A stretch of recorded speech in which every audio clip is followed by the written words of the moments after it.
Bonjour, merci beaucoup pour cette invitation. Donc, je vais vous présenter un peu un travail qu'on effectue à l'Institut des systèmes complexes, au CNRS, sur la question de la circulation d'informations et aussi les techniques de désinformation. J'ai appelé ça « Comment perdre la bataille contre les infox », mais ça porte aussi sur la question de la circulation d'informations. Alors, si je fais ça, très bien. Juste, petit sondage dans cette salle, qui n'a pas utilisé l'un de ces services ces dernières 24 heures? Personne. Donc on va s'intéresser en fait à la manière dont ce genre de service module la circulation d'informations en ligne. Et ce sur quoi je veux juste insister très rapidement, on le sait tous, mais c'est bien de le rappeler, c'est que ces réseaux sociaux qui sont maintenant omniprésents sont très récents. Il y a une génération, ils étaient quasiment inexistants. Et en 10 ans, la proportion des Français qui s'informent au moins une fois via les réseaux sociaux est passée donc de 18% à 38%. Ce qui veut dire que ce qui était vrai à la dernière élection présidentielle n'est pas forcément vrai à la prochaine, étant donné que les modes d'information évoluent très vite. Donc, comment les informations se propagent? Là, je vais vous proposer de regarder sur un exemple concret, un exemple de circulation d'informations, mais aussi de structuration du social autour de cette information. Je vais utiliser pour ça un dispositif d'observation qu'on a monté au CNRS qui s'appelle le Politoscope et qui a analysé donc, depuis 2016 sur Twitter le militantisme politique en ligne en enregistrant et en analysant un très large ensemble de tweets politiques. Donc on avait entre 500 000 et 2 millions de tweets par jour politiques en francophone et on a eu au total 16 millions de comptes Twitter uniques. Et c'est sur cet ensemble-là que je vais vous montrer ce que l'on peut dire sur la circulation et la structuration du social autour de l'information. Alors très rapidement, je pense que vous connaissez un petit peu ces techniques, mais je les rappelle rapidement. Donc quand vous avez un réseau social où il y a du partage, que ce soit sur Facebook, Instagram, Twitter, etc., où les gens peuvent partager du contenu sans modification, où donc le contenu circule, vous pouvez avoir ce genre de schéma, donc une personne qui va émettre un message, donc là un tweet, une autre personne qui va recevoir ce message et va décider de le partager, donc le retweet. Et si vous observez ce petit manège un certain temps, assez long, ce que vous voyez au bout d'un moment, c'est qu'il y a des groupes de gens qui vont se parler plus fréquemment entre eux qu'avec d'autres. Donc typiquement, par exemple, c'est comme un peu des copains dans la cour de récréation. On peut identifier qu'ils sont copains parce que souvent ils se retrouvent pour parler ensemble. Et donc quand on a ça, quand on observe ça, donc on a des nœuds qui sont des personnes, on a des liens, des interactions entre des personnes donc qui sont à la fréquence de partage, eh bien on peut identifier mathématiquement à partir de cet objet qui est un graphe, ce qu'on appelle des communautés, c'est-à-dire des ensembles de personnes qui vont interagir très régulièrement entre elles et beaucoup plus entre elles qu'avec le reste du réseau. Cette analyse mathématique de structure nous permet de faire une espèce de cartographie d'un espace informationnel. Là, je vais vous le montrer sur la politique. Vous pouvez voir en ligne sur le site climatoscope.org la même chose, par exemple, sur le climat. Et par exemple, si vous le faites sur la politique française, ce que vous avez comme image, représentation, c'est ce genre de choses. Donc ici, sur cette image-là, vous avez à peu près 60 000 comptes Twitter. Chaque petite bille, chaque petit cercle ici est un compte Twitter. Les petits filaments que vous voyez ici sont des interactions entre comptes au sens du partage sans modification d'information. Et donc, quand vous analysez ce graphe, vous êtes capable de le coloriser avec cette technique que je vous ai décrite juste avant, c'est-à-dire on trouve les ensembles de comptes denses qui interagissent beaucoup, vous le colorisez, et ensuite vous le représentez sous forme d'une image. Et là, on voit sur cette image que c'est l'espace politique tel qu'il était en France en 2016, où on va aller de la gauche, donc la France insoumise, Mélenchon, jusqu'à l'extrême droite, Le Pen, en passant par des partis centraux. Et cette organisation de l'espace politique va pouvoir évoluer avec le temps, mais elle est révélatrice, en fait, des articulations qu'il y a entre les différents types d'idéologies politiques et de discours politiques. Alors, comme je vous l'ai dit, ce genre de schéma, ici, de représentation, ça c'est calculé sur 3 mois de données. Vous avez à peu près plusieurs millions de tweets là, qui sont utilisés pour calculer ça. Si on regarde ça quelques mois plus tard, donc si on continue le temps, en 2017, là on est juste avant l'élection présidentielle. Donc vous voyez que le paysage s'est un peu déformé. On a toujours la gauche à gauche, la droite à droite. Mais vous avez ici les 5 partis qui étaient la présidentielle française. Et une chose qu'on peut se demander, donc en lien avec la question de la circulation d'infox, c'est dans ce paysage-là, sachant que chaque point est un compte Twitter, en gros, quels sont les comptes Twitter qui ont relayé des informations pendant cette campagne-là. Donc là, vous avez vraiment le paysage juste avant le premier tour. C'est les 3 mois de données juste avant le premier tour. Eh bien, si on souligne dans ce paysage-là les comptes qui ont relayé des infox, par exemple celles qui ont été identifiées par le journal Le Monde, le projet Décodeur, on a cette image-là. Donc ça, c'est la même image, sauf que là, j'ai mis par-dessus en jaune, j'ai souligné en jaune les comptes qui avaient relayé de la désinformation. Et j'ai mis en vert les comptes qui avaient relayé des fact-checking de la désinformation, typiquement donc les URL des décodeurs qui ont fait circuler donc les démentis. Et alors là, on voit apparaître quelque chose de très clair, hein, c'est que la désinformation, par rapport à ce qui avait été identifié à l'époque, hein, c'est concentré dans des zones très très précises de l'espace informationnel. Hein. Ici, c'était les communautés autour de François Fillon et autour de Marine Le Pen. C'était 70% de l'ensemble des tweets de désinformation qui avaient circulé à l'époque, tels qu'identifiés par Le Monde. Et que, que le fact-checking, par contre, circule dans un autre endroit. Le fact-checking circule là dans l'espace de gauche et surtout dans l'espace de Macronie, dans l'espace d'Emmanuel Macron. Et donc, ce que l'on voit ici, c'est qu'il y a une espèce de split brain, au sens où, au niveau de Infox et fact-checking, les Infox circulent dans un endroit et le fact-checking circule dans un autre. L'autre chose aussi qu'on voit, c'est que c'est très très concentré. Donc, il y a toutes ces analyses qui disent que la désinformation circule plus vite, plus loin, plus rapidement que les autres informations. C'est vrai. C'est vrai au niveau micro des comptes. Si on regarde au niveau global des communautés structurées, en fait, la désinformation circule presque moins loin que les autres types d'informations parce qu'en fait, elle reste très concentrée là où elle a été générée. Et la question, c'est en fait comment, et la question notamment, les problèmes pour les personnes qui produisent ces désinformations, c'est comment ils vont pouvoir sortir de ces espaces confinés où ils ont généré la désinformation, pouvoir essayer de contaminer le reste du réseau. Et en cela, les médias peuvent être des facteurs d'essaimage, donc comme on va le voir. En tout cas, si on regarde qui produit la désinformation et qui produit les fact-checking, ici vous allez de gauche à droite, hein, les partis de gauche aux partis de droite. Vous voyez que le fact-checking, c'est surtout à l'époque, hein, donc ça c'était produit à gauche et la désinformation, c'était produit à droite. On voit aussi sur ce genre d'image une structuration particulière donc là, de l'espace de militantisme politique. Hein. C'est ce qu'on appelle la structuration en chambre d'écho, que vous, a priori, donc vous devez connaître aussi bien que moi, mais qui amène à ce genre de réflexion, par exemple, sur certains médias. Hein, des personnes vont pouvoir contester en disant comment se fait-il que Emmanuel Macron est à 30%, alors que quand je regarde autour de moi, tout le monde le déteste. Parce qu'en fait, les personnes là, qui regardent autour d'elles, sont dans ce genre d'espace-là, hyper confinés, et ne voient que l'information qui circule autour d'elles. Et donc c'est ce phénomène d'enfermement des réseaux sociaux qu'on va questionner maintenant. C'est-à-dire, au-delà de la question de savoir où circule l'information et la désinformation, on va regarder l'effet de structure de ces réseaux sociaux et comment ils peuvent impacter cette circulation d'informations. Alors, ça, c'est le paysage tel qu'il était fin 2022. Il n'a pas tellement changé en 2023. Donc là, on est toujours sur Twitter. C'est toujours un zoom, en gros, sur le militantisme politique. Mais vous voyez que par rapport à tout à l'heure, la première image que je vous ai montrée, ce paysage a énormément évolué. Et notamment, ici, vous avez tout le bloc d'extrême droite qui s'est augmenté de plusieurs parties, hein, bien sûr en France, donc il y avait Reconquête. Mais ici aussi, il y a une communauté qui est très intéressante parce que c'est la communauté un peu complotiste donc, qui s'est formée pendant la pandémie. Et on pourra en reparler si vous voulez après pendant les questions. Mais cette communauté-là, qu'on retrouve aussi dans d'autres pays, c'est l'alt-right, c'est aussi la mouvance QAnon, etc. Eh bien, elle a fait le pont entre la France insoumise, donc la gauche de la gauche en France, et l'extrême droite, et a véhiculé un certain nombre de mouvements anti-système. Et si on regarde donc sur les 5 ans, on voit que le paysage de militantisme politique s'est déformé. Donc ça je l'explique dans ce livre-là.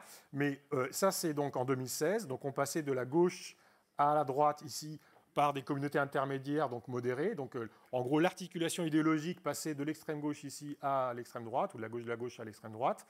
Et en 2022, en fait, le sens d'articulation des communautés politiques et donc de circulation des idéologies, d'une certaine manière, c'est complètement inversé. On parle de LFI, donc la France insoumise, la gauche de la gauche, à l'extrême droite, directement en passant par cette chambre, cette passerelle ici, qui est la passerelle complotiste. Et puis, les partis traditionnels sont très affaiblis, et les partis de gouvernement en France également, isolés. Donc maintenant, on va questionner, en quelques slides, je vais plutôt laisser des questions ouvertes, puisqu'après on a un débat, ce qui va influencer cette modification de la structure. C'est-à-dire qu'au-delà de la question de la circulation d'informations, la circulation d'informations, c'est en gros, est-ce que les voitures vont vite? Est-ce que les voitures ont passé le contrôle technique? Là, on va se poser la question, est-ce qu'il y a des routes et comment elles connectent les différentes villes? Ce qui est aussi important que la question de savoir qu'est-ce qui circule. Donc la première remarque sur laquelle on pourra revenir, j'imagine que certains d'entre vous sont assez sensibles aux tendances, notamment par exemple les tendances Twitter.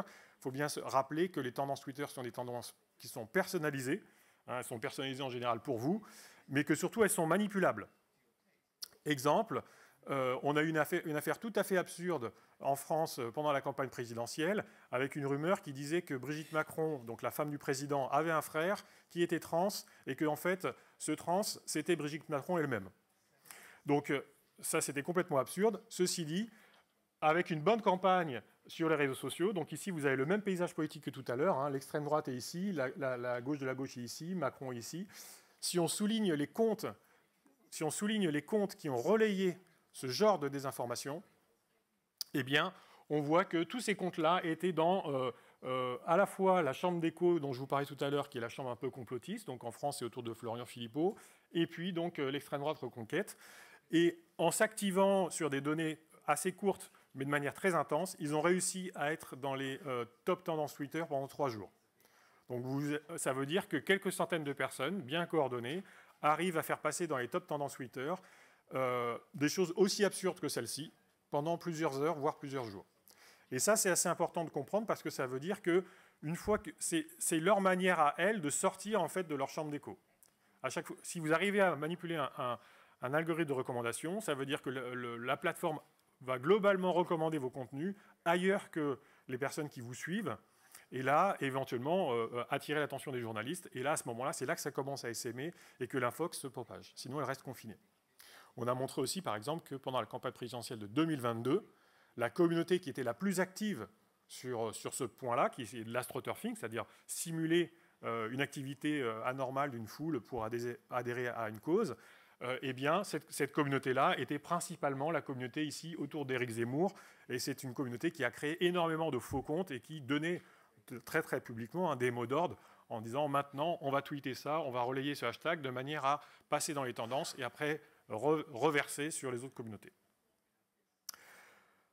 Ce sont des techniques qui sont évidemment utilisées par la Russie. Hein. Tout à l'heure, il va y avoir une session sur Wagner, et donc Wagner, Ilya Prigojine, c'est aussi l'IRA, Institut de recherche Internet. Donc c'est aussi des techniques de manipulation de l'espace informationnel, et qui mènent, in fine, ce qui est important de comprendre, c'est que ce n'est pas non seulement pour promouvoir des infox, c'est à la fin, ça crée aussi de nouvelles connexions entre communautés en ligne, comme on l'a montré, et donc ça crée de nouvelles configurations de circulation d'informations. Donc ça, c'est les Kremlin Papers qui avaient été publiés par le Guardian en 2021. Hein, on voit dans cette fuite d'un document du Kremlin, on voit spécifiquement qu'ils décrivent leur intention de moduler le débat politico-sociétal aux États-Unis, notamment via toutes ces techniques d'influence des plateformes et de la circulation d'informations. On a, après, j'ai vu que vous avez ici dans ce programme-là, donc évidemment la question de la nouvelle donne de l'intelligence artificielle qui va permettre de démultiplier ces présences en ligne et donc de créer encore plus de, en gros, diversion des flux informationnels, mais aussi de nouvelles connexions entre les différentes communautés, avec notamment le CIO Sam Altman qui a alerté sur les dangers après avoir participé au développement de ce genre de technologie. Et ces technologies sont utilisées sur le terrain, comme par exemple ici au Burkina Faso, avec des fausses vidéos, probablement poussées par des faux comptes ou des comptes payés pour relayer une certaine forme de propagande. Et donc ces vidéos ont été attribuées à Wagner. Donc, pour finir, on va aussi questionner les effets systémiques de ces environnements numériques, c'est-à-dire en dehors de manipulations volontaires, comme par exemple par les équipes de Wagner, comment en fait en soi il constitue un environnement défavorable pour l'information fiable et favorable pour la désinformation.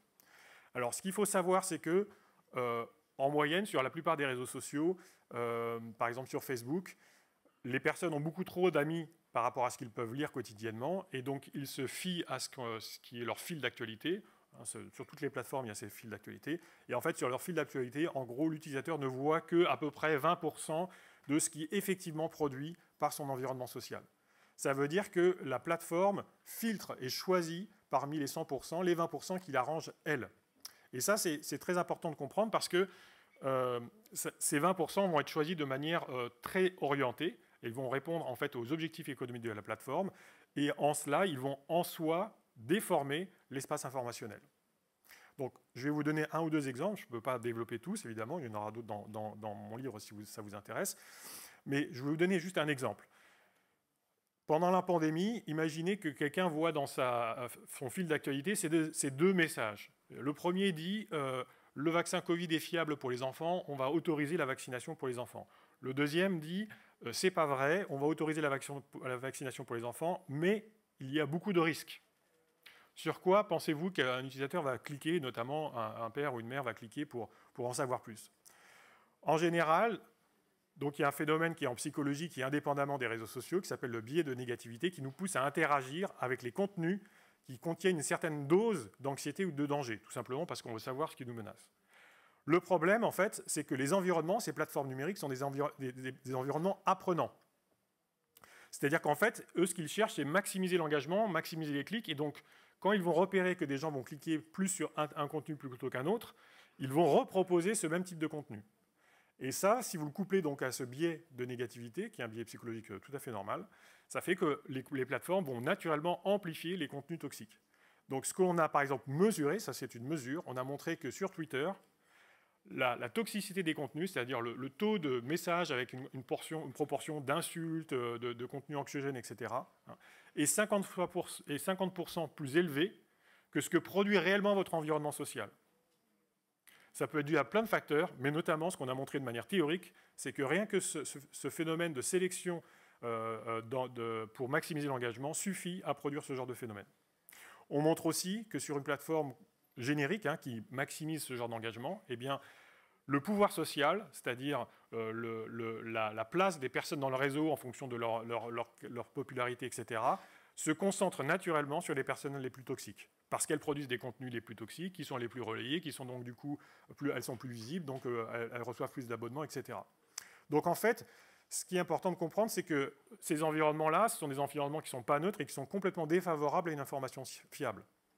Et ils vont avoir des effets, y compris sur la manière des personnes de s'exprimer. Donc là, par exemple, ça c'est une révélation de Franz Haugen, qui a fait les Facebook Leaks, donc qui expliquait qu'au sein de Facebook, des partis politiques polonais, tout à fait modérés, étaient venus les voir en leur disant « Depuis que vous avez changé votre algorithme pour favoriser cet engagement, eh bien, on a dû changer, nous, notre communication en passant de, en gros, 50-50% de contenu neutre et 50% de contenu un peu plus polémique ou hostile à 80-20. » Donc ces choses-là ont après des conséquences très, très fortes dans la vie physique.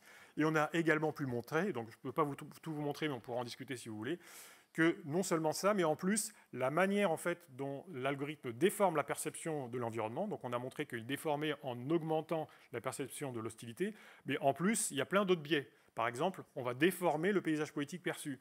On va vous montrer plus d'une forme politique qu'une autre par rapport à vos abonnements. Donc on a montré par exemple que ça, c'est le paysage perçu en moyenne par quelqu'un qui est chez Emmanuel Macron, et c'est l'amplification ou la désamplification. Donc en bleu, vous voyez que les communautés qui sont ici, ça c'est la communauté Macron, sont désamplifiées, alors que les autres communautés, qui sont les communautés donc, de gauche ou d'extrême droite, sont amplifiées par rapport à ce à quoi la personne s'est réellement abonnée. Et donc il y a une espèce de déformation, de miroir déformant.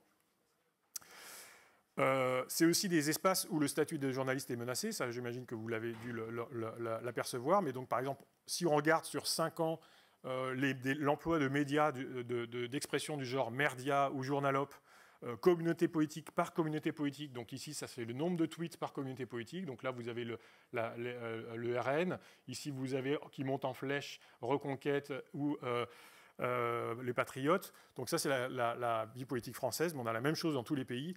Eh bien, vous voyez que la tendance à dénigrer les médias augmente de manière très, très forte et a d'ailleurs des conséquences très, très concrètes hors ligne, puisque les journalistes se font de plus en plus agresser hors ligne, comme c'est le cas ici lors du Capitole, les journalistes de l'AP qui s'étaient fait agresser, qui couvraient la manifestation, et là, pour la première fois en France, des journalistes qui se font agresser au sein du manif anti-vax. Et enfin, les dirigeants de ces plateformes ne sont pas neutres et parfois vont aller bannir directement des journalistes qui les déplaisent.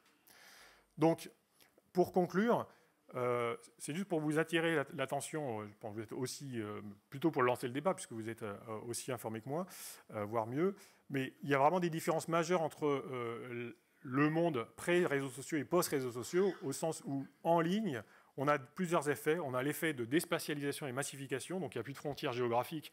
Donc vous avez des forces qui peuvent se mobiliser d'un pays sur un autre, comme par exemple les forces Wagner qui vont aller dans un pays pour influencer l'espace politique de ce pays-là.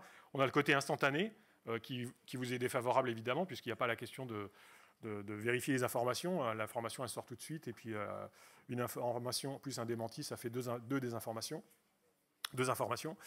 Il y a la question de la confusion des identités qu'on a vu autour de la question de l'astroturfing, de la simulation de foule.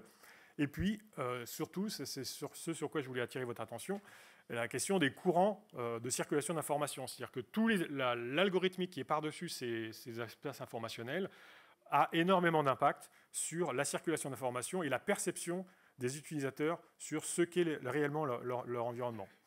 Et donc, pour finir, la question, c'est combien de temps on pense pouvoir naviguer à contre-courant.